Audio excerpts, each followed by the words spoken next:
Okay, so we're having a quick conversation about the video games industry and careers in the games industry. Let's start off with Rick. I'll introduce you in a second, but give us a rundown of should we go to university or college or not in order to get a career? What do you think? Good question.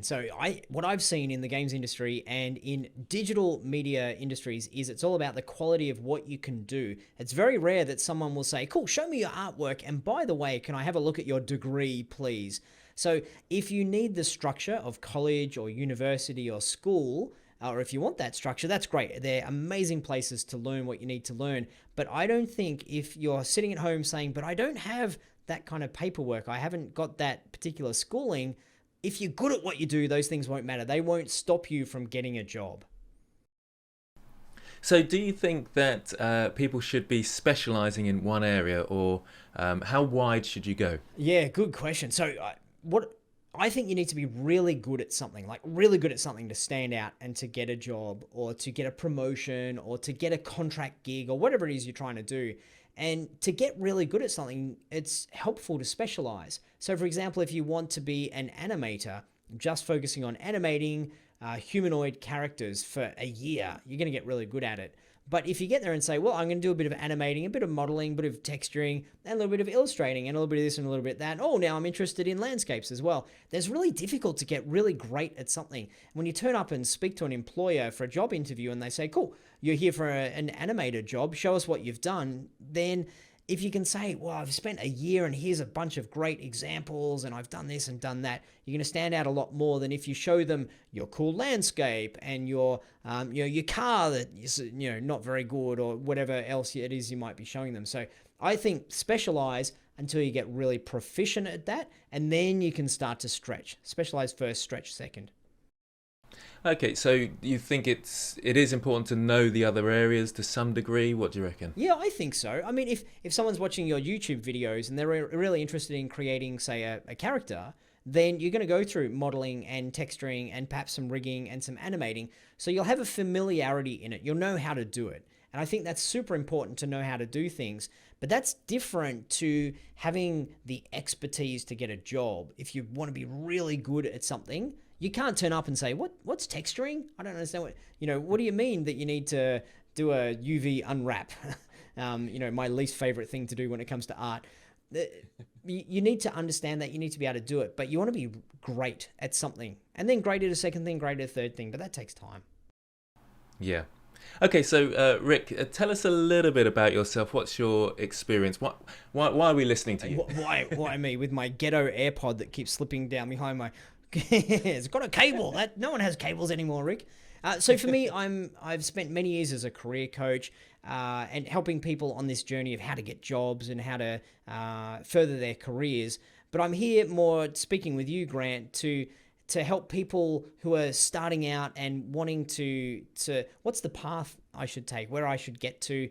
Nowadays, I do a lot of video training content. You and I have teamed up on a number of courses together over at Game Dev TV, so people might be familiar with us from over there. I had my own indie game studio that I started, and I was fortunate enough to be able to have that acquired by Electronic Arts and PopCap way back in the day. I've worked in game studios for a long time. I've hired a lot of people. I've been a manager and a director, game director, had my own studio, all that kind of stuff. And the important thing in today's conversation is that I've hired a lot of people and I've interviewed a lot of people and I've seen what the industry looks for and I've seen what's important and what folks out there just don't need to worry about, don't need to get stressed about. Some things are important, some things just are not. Yeah. With your wealth of experience then, what did you look for? What were your best employees? What attributes did they have? The In interviews, obviously someone needs to be good at something. That's the entry point. You need to be good at creating the thing. So if you're a modeler, you need to be good. And the hard part is proving that you're good. So we often get caught up in this trap of saying, I need to show what I've done. I need to talk about what I've done. I need to have a resume that says the things that I've done. But when we're talking about a visual medium, we're talking about artists, we're talking about anyone in the video game industry or movie industry or animation industry, anyone in graphic design, you need to show the thing. Now, the mistake a lot of people make is they spend lots of love and attention on their portfolio. And you and I have had live Q&As, and people have been asking about, what do you do in your portfolio, and what should I put in my portfolio? The simple thing with your portfolio is put in your best 3 or 4 things. And when you get another couple of things, look at them and say, what's my best couple of things? Put those at the top, put them at the front, because someone's going to make a decision really quick. They're going to look at your portfolio, good or not good, talent or not talent. That's part of the conversation. Don't stress about having 100 things, a couple of things. That's one bit. The other bit is everything has to be targeted at the opportunity. So if you identify that you're really excited about, I don't know, maybe you want to work for Disney Pixar, maybe you want to work for Blizzard, maybe you just want to get an entry-level job doing anything at all in any studio. You still, for any of those opportunities, you need to come in and say, here's the exact thing that I'm trying to present and prove to someone. So if you're applying to be a concept artist, because you're excellent at illustrating, you've done it for a long time, you love it, and your thing is characters, you love characters, then the really important thing to do is say, who is potentially going to hire me? What's the job opportunity? You might say, here's company A. They're looking for a concept artist to draw characters. Then you need to go and look at the games or the movies or the animations that company makes and create things specifically in their style, so you can give those things to the person who's talking to you, the HR person or the manager, and you can say, I went and created something that could fit within your product. You could put this right in the game, for example, tomorrow. They can look at it and say, wow, that's really good. We could use that in our game. And that answers the question they've got is, could this person actually do it? And sometimes your portfolio can't do that for you, because you might have cars and mechs and airplanes, and you're looking to apply for a gig that's all about battleships. I don't know why, maybe it's a battleship game. You need to turn up with some battleships and show them battleships. Look, I understand battleships. I modeled some battleships. I love battle. Oh my goodness, I could talk about battleships all day. That's the person that you want to hire that's obviously keen and engaged and can prove they can do the particular thing. That was a long answer. No, that's great. Would you say it's about how you can add value to that company, and that's what you've got to have in your mind? Yeah, absolutely. That's a good way of phrasing it, I think, Grant. How can you add value, and how can you prove that you can add value? Not with words, it's a visual medium, and not with, hey, I worked for a company 5 years ago and my boss loved me. That's gravy when you're hiring someone. It's turn up or even when you're applying, boom, here's how I can add value. I can create these, and I can create them quickly to a high standard. Yeah. So tell us, what did you have sort of like any employees that you thought, I wish I hadn't hired them? Is there anything anything that people need to look out for? I think everyone has war stories about people they've worked with who they thought were great but didn't turn out, or who just sort of left one day or didn't work as hard as you. There's plenty of those out there. I don't know if that's if someone's sitting at home saying, I really want to get a job, I really want to put myself out there, then the main thing to start with is, how can you show that positive attitude that I will do what it takes to be great in this job. And the starting point for that is just creating content and giving them to folks. So again, I don't think I've answered your question there. There's some people who weren't great, but they come and they go. The people who are great stick around. They climb the ladder. They get more opportunities. Once you've got your foot in the door, even if you love character modeling, but you're actually just, putting textures onto faces of sporting athlete star people, like that's an entry level kind of job in a big studio that works on sports games, for example. You may be just taking digital images and wrapping it onto the face of a 3D model. That might not be what you really aspire to do, but if you do it well and you do it with passion and you're reliable and people like hanging out with you, then doors open up. Yeah, so people like hanging out with you. How much do you think those skills, as they were, or personality traits, are important to develop? Yeah, really important. It's an intangible.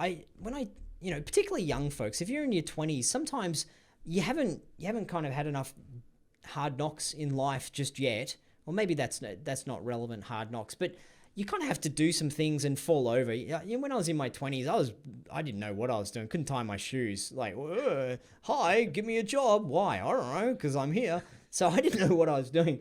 You have to kind of you have to go through that process. But if you go through it quickly, and if you watch what other people do and you listen and learn, then you can get there quicker. So if you're an introvert and a little bit uncomfortable talking to people, then you really do need to practice your social skills. You need to fake it till you make it, if you will.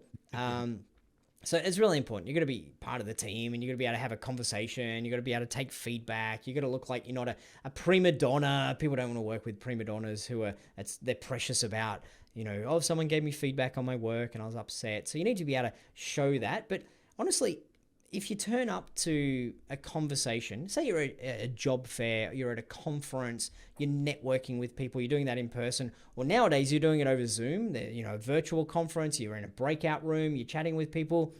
The goal is just to be someone that people like. That's your goal. That, this person just Grant seems like a good dude. Oh, yeah, happy to have a chat with him and, see if there's a spot in our studio if his skills are there. You just want to be someone that people like. That doesn't mean you have to be super outgoing or gregarious. It doesn't mean you have to be, an amazing presenter. You just have to be likable. And often the best way to be likable is, as Grant is doing right now, I like Grant, is asking questions and listening. So you don't have to be selling yourself all the time. Often it's a case of saying, hey, Mr. or Mrs. Employer person, what are you guys up to? What are you working on at the moment? What needs do you have? Where do you think the industry is going? How can I help you? What are you looking for? And by asking that, taking an interest in them, they can see that you're someone who, can pay attention. Yeah. So if you were to start again, so you're a young Rick. I can hardly imagine it. with hair and not grey in the beard. Yeah, thanks. This is why are we here? So you're about to go into the industry. What's a must do? What obviously portfolio. You're ready to go, but where do you go? Who do you contact? What do you do? What do you do? Well, a little bit before that, and it's often the hardest thing to do. I envy people who can do this quickly. Is knowing what you want. Knowing what your dream opportunity is, knowing that, deep down you really want to be making artwork for collectible card games like Hearthstone and working at Blizzard. And you're like, oh, that would be amazing. I'd love to do that. Know what it is that you're excited about. And then you can work backwards and say, what are my steps to get there? What's the entry level? Or if you've already done your entry level, what's the next stage? And what are the steps after that? And then identifying one opportunity at a time. Our parents and our teachers mean well when they say, you've just got to send your resume out to a lot of people. That's nonsense in today's day and age.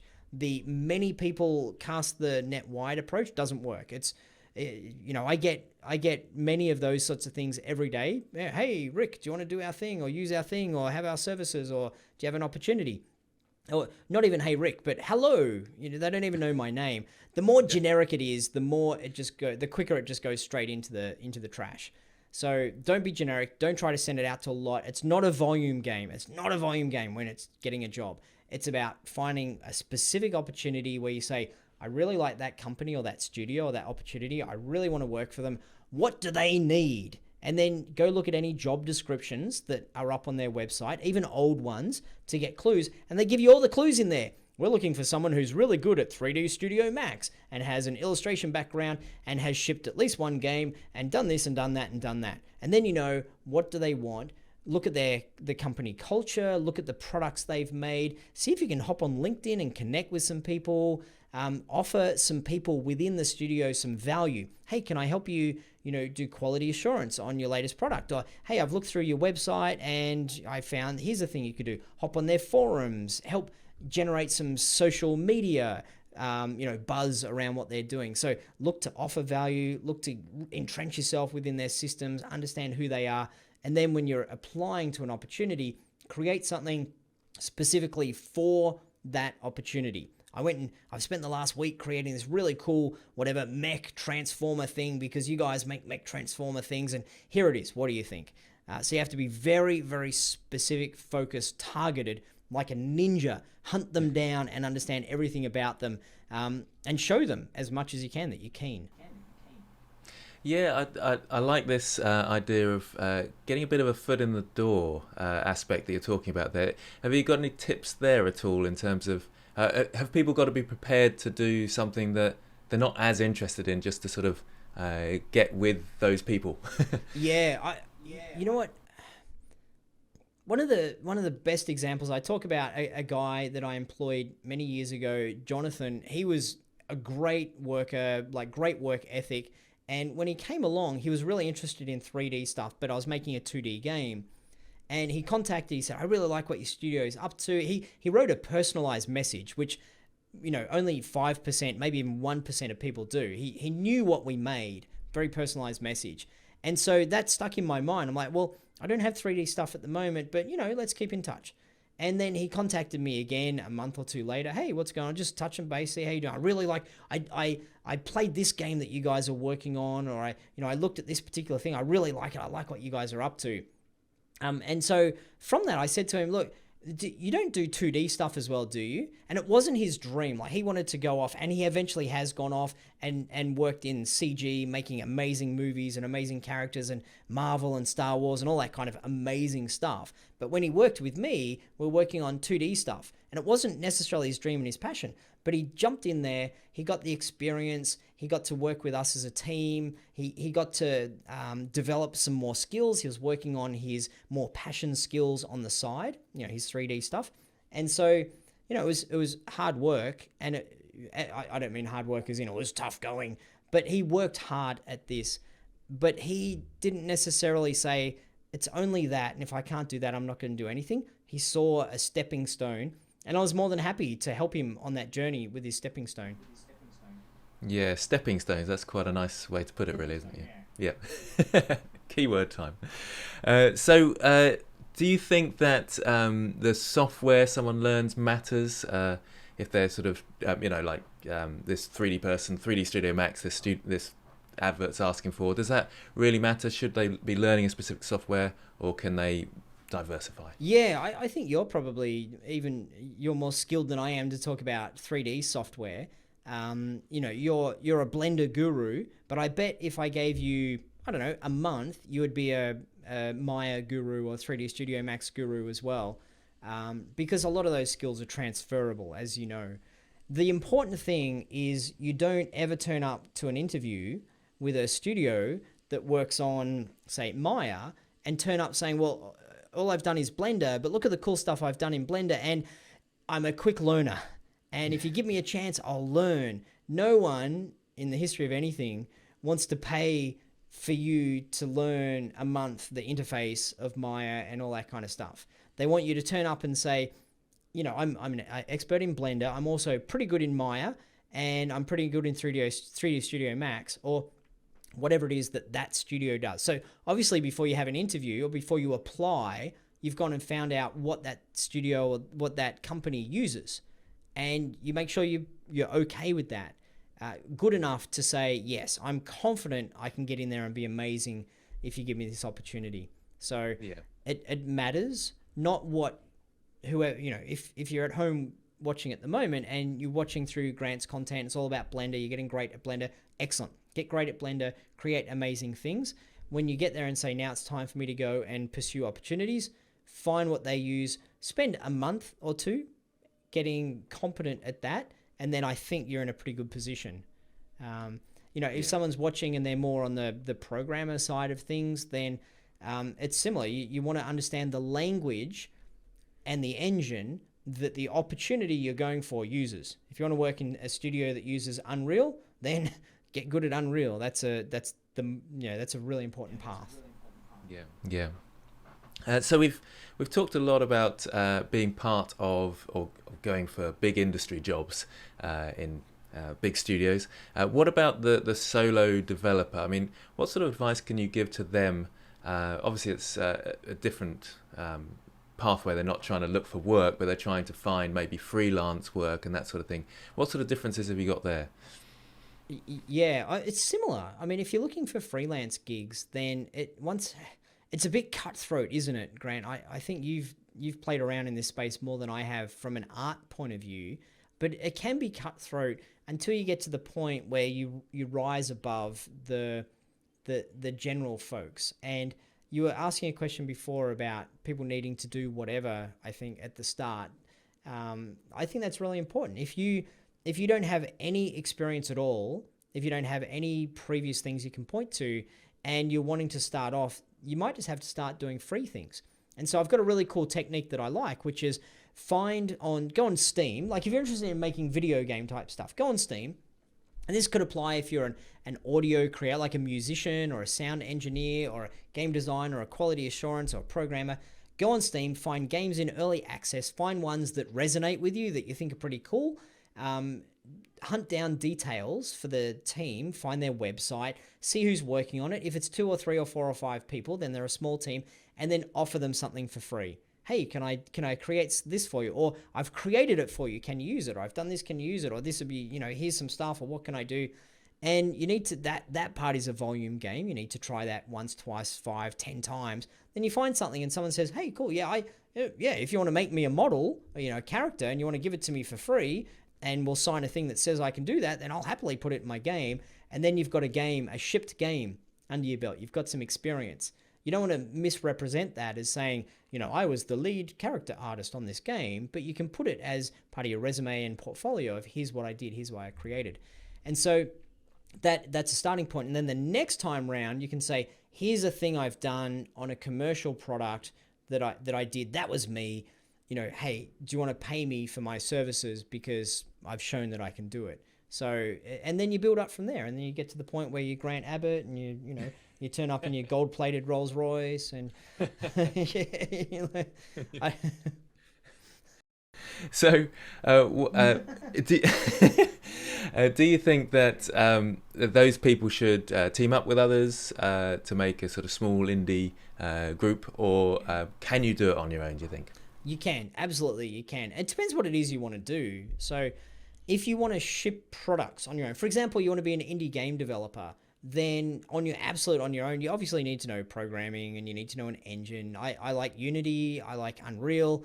You need to know how to use those and create a thing. Keep it very small, keep the scope small. Look for innovation within one particular aspect of your product. Don't look for innovation by having 2 or 3 or 5 or 10 different things. Like a little small game that's super innovative and interesting that doesn't have a lot going on in it, I think is doable as a solo developer. And then look at the things that you like doing and you're good at and do those, and look at the things you don't like doing and you're not so good at and don't do those. Either get someone else to do them, that if you've got a budget, then pay people to do it. Maybe use assets, maybe use a starter kit, maybe use whatever. Find a friend you can team up with. I think that's good. Don't do everything on your own. But if you don't have access or you don't want to do those things, then just cut it out of your game completely.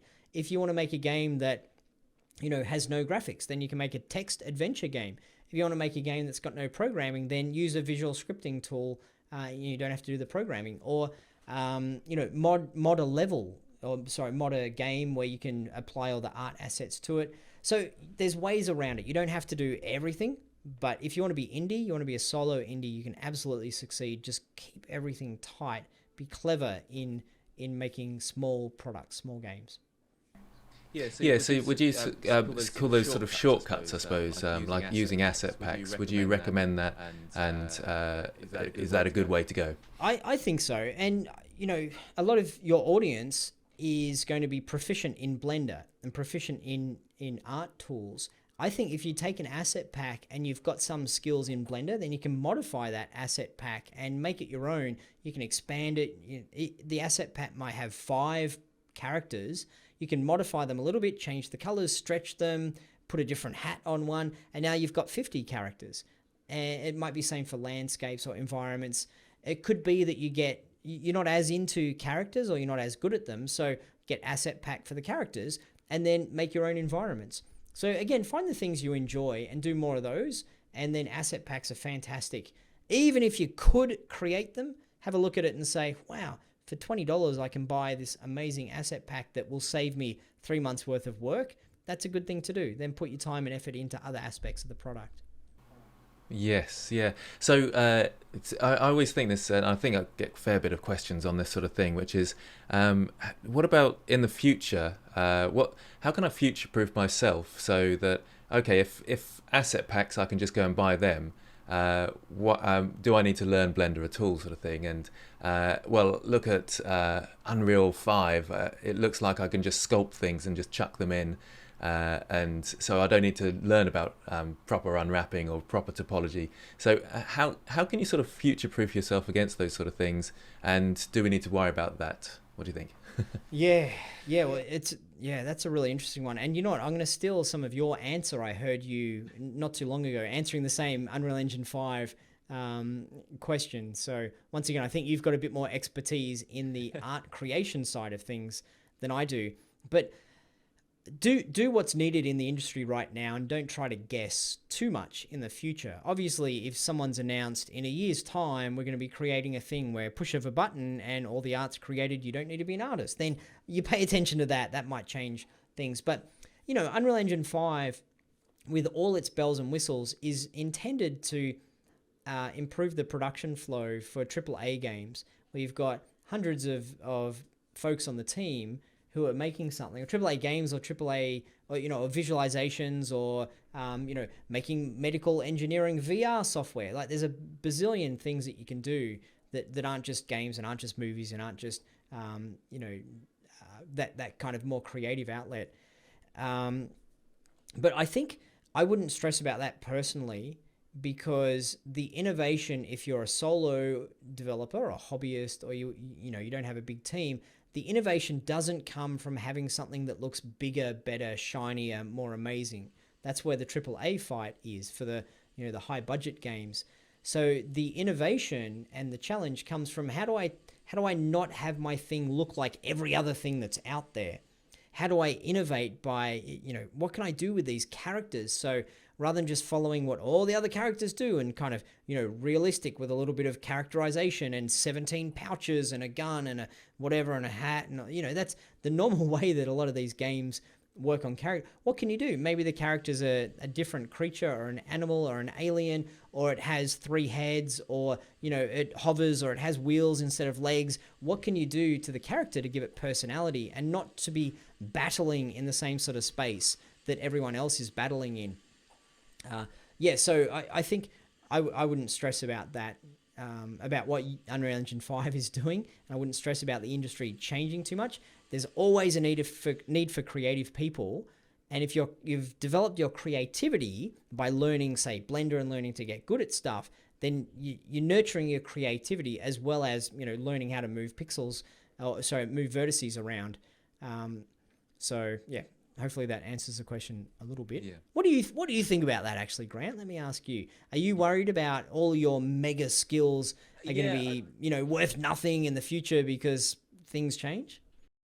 Yeah, that's definitely the case. I do worry a little bit about those sort of things, but keeping on top of the innovations is important, but also having good art skills is going to be essential as well, and creativity skills, innovation skills, those sort of things, I think are the big and important things that you need to develop in yourself, not just understanding this particular program, because you never know when that program is going to become obsolete, I suppose.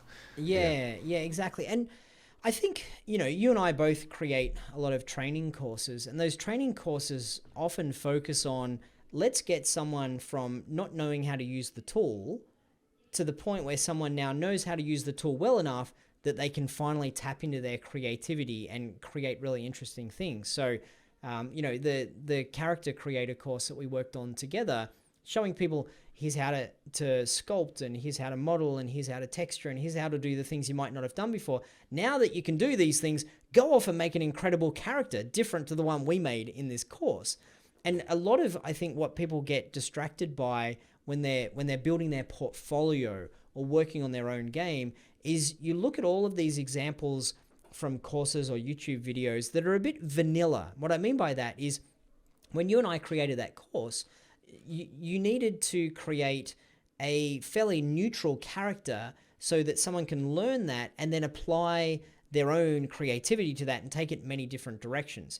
So what you don't want to do, what did we make, an ogre or an orc? We never could figure out the right name for that guy, could we? He was an ogre or an orc, one of those two things. Don't go and make a slightly different ogre or orc and say, here it is, I've done something, innovative and creative. That's cool, but what you need to do is take all the things you've learned, all the skills you've learned, and then say, how can I make a character that's just crazy, that's interesting, different, that has personality, that is your character? Yeah, definitely. Actually, I suppose on that, bringing us back to our original question about sort of university or college, if someone wants to go down the self-taught artist type or game dev type route, what's a good pathway, and what should they be thinking about? Yeah, practice, practice, practice. I was watching you when you were creating the drawing course that we worked on, or that you worked on, and I kind of tried to, I'm going to draw a sword, but it's about practice. And the whole point in that particular course is don't just draw one sword and job done, there's your portfolio. Draw 10 and 15 and 20 and sketch them out and refine them and just constantly be working on it. If you're doing 3D, if you're in Blender or any of the 3D programs, if you're working on animation or texturing or rigging, you just got to do it over and over and over and over and over for enough time so you get good at it. So it's consistency and it's practice and it's improvement. That's the difference. This is the great thing about art, I think, is that if you work on it for long enough, you're going to create some really amazing things. There's no innate, I don't believe anyway, particularly with 3D art, there's no innate skill that you or I might have that the next person does not have. It's purely the number of hours that you've invested in getting better at it. So if you love doing it, then fill all your spare time with creating that stuff. Yeah, definitely. So do you think that people can do it by taking courses and not? So is there a sort of pathway there that should they be taking courses? Can they do it all just by watching YouTube, or what do you reckon? Yeah, thanks for asking the question twice. I'll see if I can answer it properly No, this time. Let me word it a different way, Rick, because you didn't answer the first time. Okay, cool. And we're super biased. You and I are super biased because we've both created YouTube channels. We've both created online training courses. Over at Game Dev TV, we have training courses for game development stuff in a whole bunch of different areas. So we're biased from that point of view. But for me also, I have many, many years of formal education in universities, in colleges, plenty of degrees and all that kind of stuff. So I honestly believe this is going to be an answer that's a non-answer, is it doesn't matter. It doesn't matter where you get it from, so long as you are working on your craft and getting better at your craft. So if watching YouTube videos really resonates with you, you like the speed of them, you like that you can go and sample a lot of different things, you like that you've got a question and it gets answered, then do that. If courses work for you because you like the structured flow where you start from scratch and it takes you on a particular learning journey and you create something along the way, then great, do that. If going off to a college works for you, then great, do that. I wouldn't say do it because you think other people think that's what you should do. Do what works for you. And now, saying all that, sometimes what works really well is start off with a course if you don't know much, and then as you're going through the course, jump onto YouTube to watch supplementary videos that might give you a different explanation of something you're doing through that course. When you get to the point in the course where you think, you know what, I'm good now, I don't need the course anymore, it's okay to jump to a different course or to not keep going on that course. You don't have to finish every course that you start. That's not the point of the course. The point of it is to get out of it what you need out of it. I suppose I might sort of jump in there a bit because of my experience with that. And when I first started, I wanted to do everything as cheaply as possible. So didn't want to pay for anything. And so YouTube didn't exist back then, so that was really tough. I did get a few books, which were really hard to learn from the visual thing, just looking at pictures and trying to figure out where they were going. And then when YouTube came around, it was sort of slowly but surely through that. And so it can be done, I would say to the viewers out there, it can be done that you can do this all for free, as it were. You do have to watch a few adverts, but I wish I'd had the access to courses. I know, again, we're going to be biased creating these courses, but I know as a content creator for YouTube and course creator that I'm putting so much more detail because I can afford to do that, put that detail into those courses than I can on YouTube. And I'm fighting the algorithm as well and trying to entertain people and get viewers and keep it short and all these things. And you can't go back and edit those videos once they're up there. There's all sorts of problems with YouTube as a platform for a creator and a course builder. So yeah, I'd add that to it as well. Yeah, and this conversation, we'll put this conversation on YouTube as opposed to in a course, because people can listen to this, put it on 2x speed. Most people listen to me on 2x speed, they tell me. Yeah. You're listening to it and you're trying to pick out of it something that would be useful. And hopefully in our conversation, a couple of things have clicked and resonated and been useful. That's what YouTube is about. It's let's give people some entertainment. Let's give people some answers. Let's give people some knowledge when they've gone and searched for a specific thing. Courses are very different. Courses are a lot more, right, we want to get you really good at something and we've got to go on a particular flow to do that. There's a particular learning journey. And in my experience, YouTube is excellent to find a quick answer, but if I want to get really good at something, it takes so much time is this person any good? That doesn't make sense. Who do I trust? Courses, it's a time money thing. Courses save you a lot of time, I think. Definitely. It's dreadful, but this is the time to obviously say, oh, now we've got this course and this course, which we won't do. But there is one, I think there's one course that could be really useful to people that you've done, isn't there, about getting a career and stuff. Could you give us the name of that one? That's specific to this conversation. So yeah, I do have a how to get a job in the video game industry course I point people to if they're struggling or they've tried a few things and it hasn't worked out. I go through things in a lot more detail in there, how to set up your LinkedIn profile, how to network, how to create an artifact, I was talking a little bit about that in our conversation today, which is how to create a thing that you can present to people, a pre-interview project to stand out from the rest of people and, break through all the noise of all the other applicants. So there's structure in that. It's more than just you and I having a chat. It's going through all the particular process flows. So I'd love for people to come along and check it out. As with all of our courses, we've got money back guarantees. So if someone wants to give it a look and they're like, oh, this is kind of garbage, then you can just get a refund. So we're not here to trick anyone. We're genuinely, I think I've seen, Grant, you've been doing your YouTube channel now for 7 years? You don't really do that stuff unless you actually really want to help people. And if someone looks at what we do and they're like, I'm not interested in this, it's like, cool, that's fine. No worries. Exactly. Yep. So, those things are available, but we won't push it too hard. Links in the description. Click subscribe and click the bell and thumbs up. And why do people do that nowadays? Like every single video is like subscribe and thumbs up and don't forget to click the button. It's like, I guess it works, but I don't know. I don't really want to have to do that stuff. I refuse to do that myself.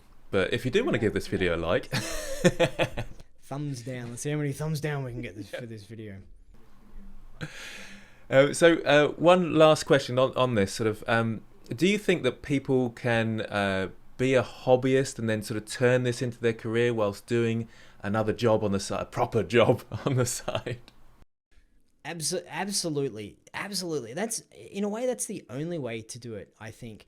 That don't count on this to earn money for you. Don't quit your job and then say, right now I'm going to sit down and learn Blender and create houses and be an environment artist. That's not a good flow. That's a risky flow. It's a desperate, at some point you'll be like, I've run out of money. What do I do? I think if you've got a day job or other school that you're working on or whatever it is that you're doing, or maybe, someone out there is like you and I, a little bit older and they're a bit more settled and they're just kind of chipping away at it because they love it. I think it's really like working on something and maybe it could be a success one day. There's a joy to that as a hobbyist. It's a little bit different to being, out in your garden. You're like, no one's going to come along and want to just buy my garden necessarily. But if you work on a thing, if you work on some cool Blender skills, maybe at some point you can turn that into a game, or you could sell your assets, or you could, work on a project you're really into. So I think, yes, absolutely, that's a good way to do it. Sorry, I've answered the question back to front. I'm excited about all these things. But keep your day job. Spend at least an hour every single day, in the evening when you get home, or get up an hour early in the morning and work on your craft. Work on practicing it, practicing, getting better at it. And then at some point, an opportunity might come along. Keep your eyes open for that. The opportunity, someone might say, hey, Dan, you're really good at this stuff. Do you want to come and work for us? And so then you walk into your boss's office and you flip the table and I'm off to make, houses in this cool thing. So in Blender. And you're like, what's a Blender? I suppose that is, I say that because it is very much my pathway, but I feel like I got lucky. Although it was hard work, I was teaching and then I sort of slowly got into doing courses. And then you came along, Rick. You said, oh, do you fancy doing some courses with us? And now I've been able to change my career path. And so the dreams do happen. They take hard work and a lot of extra time, but it is very possible. Honestly, you and I both see this every day. There's plenty. What I want to say, maybe as a concluding comment for anyone sitting there saying, oh, I'm not good enough, or oh, I'm not ready, or I don't think it can happen for me, is that I've seen this time and time again. There are many, many opportunities for people who are good at what they do. And if you're sitting there and you've only spent 3 months working on Blender, you're not good enough yet. So you're not good enough to get a job. Don't stress about it. You need to keep working on it, get good at something, focus on it, specialize, as we talked about before, get really good at a particular thing. And over time, you'll get there, you can. And the industry, the creative entertainment industry, the creative art industry has many, many opportunities and is always looking for good people.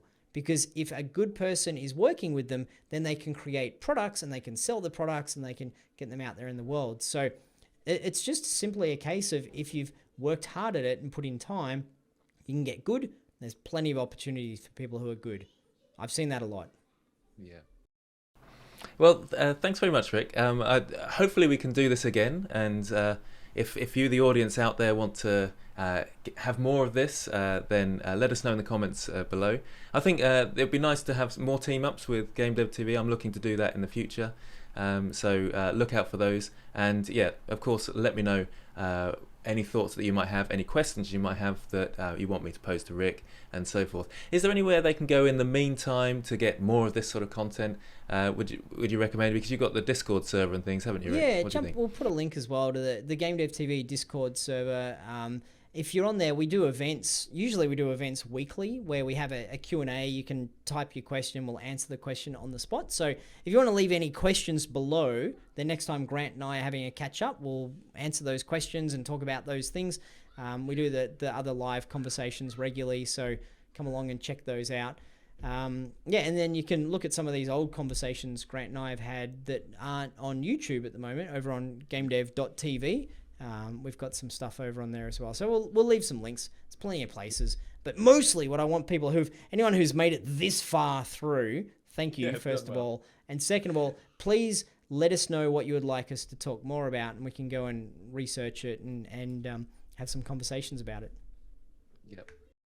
Well, that leads me to say thank you very much, Rick. Very good of you to join me on here. And thanks to everybody watching. We'll see you next time. Cool. Thank you, and good talking to you too.